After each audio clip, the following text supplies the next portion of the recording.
As June draws to a close, I can breathe a sigh of relief. Pride Month is almost over. No, I'm not a homophobe. In fact, I'm bisexual myself, and think Pride is an important and necessary event for the LGBTQ+ community. What I hate about Pride Month, though, is how it has been co-opted by every major corporation as yet another marketing opportunity. In June, every advert on my Facebook feed is emblazoned with rainbows, and followed up by a gaggle of comments from miserable old men announcing they're planning to boycott whatever product or service is being offered. It's an exhausting cycle, where visibility means sticking our heads above the parapet time and time again. Don't get me wrong, visibility is great. As a bisexual person, the invisibility of my identity is something I struggle with on a regular basis. However, I can't help taking umbrage at companies putting people like me in the firing line in order to appear inclusive and on topic. If companies are going to brag about supporting Pride, they should also have the decency to moderate comments and protect the actual LGBTQ+ folk viewing their content. The homophobic backlash to Pride-themed adverts is not the only issue. Many companies fall at the first hurdle, failing to adequately portray the diversity of the community they claim to represent. American brand Oreo has come under fire for an animated GIF posted to its Twitter showing the biscuits filling colored to represent various pride flags.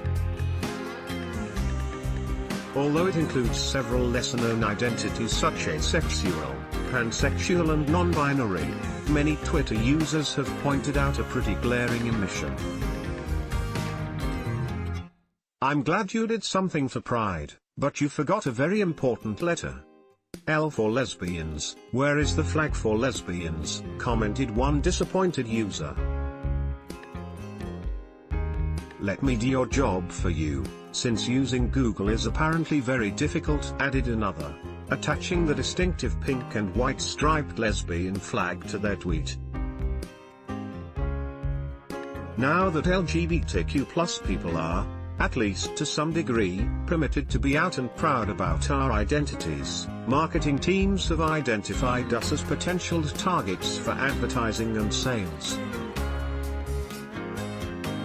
Targeted inclusion of the LGBTQ+ community by corporations, both during Pride Month and beyond, is not about us. It is also not carried out by us, hence why missteps like Oreos can so easily slip through the net. Rainbow capitalism is a critical term used to describe the exploitation of the LGBTQ+ community for commercial gain. Examples like Oreo's tweet show this practice for what it really is.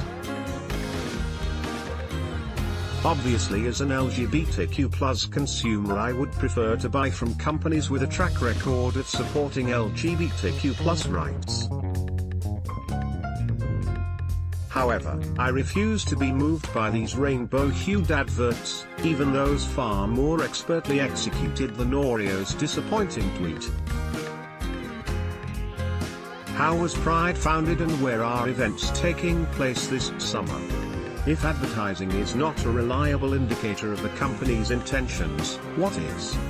How does the discerning LGBTQ+ consumer or ally ensure their patronage benefits organizations that actively contribute to the community beyond the odd gift? On the base level, companies that don't treat their low-paid workers well will be exploiting LGBTQ+ folks on a daily basis. Amazon may have taught Alexa some Pride-themed facts, but its poor working conditions mean it's far from achieving meaningful allyship to anyone. Add into this that LGBTQ+ folks are disproportionately affected by poverty, and the picture becomes even bleaker. Pride Month should be two things: a wonderful, joyful celebration of the myriad facets of the LGBTQ+ community, and a protest against the oppressive forces insisting we assimilate into the cisgender, heterosexual mainstream. Corporate participation in Pride assumes that emphasizing the former will make us forget the latter, at least for long enough to buy their products.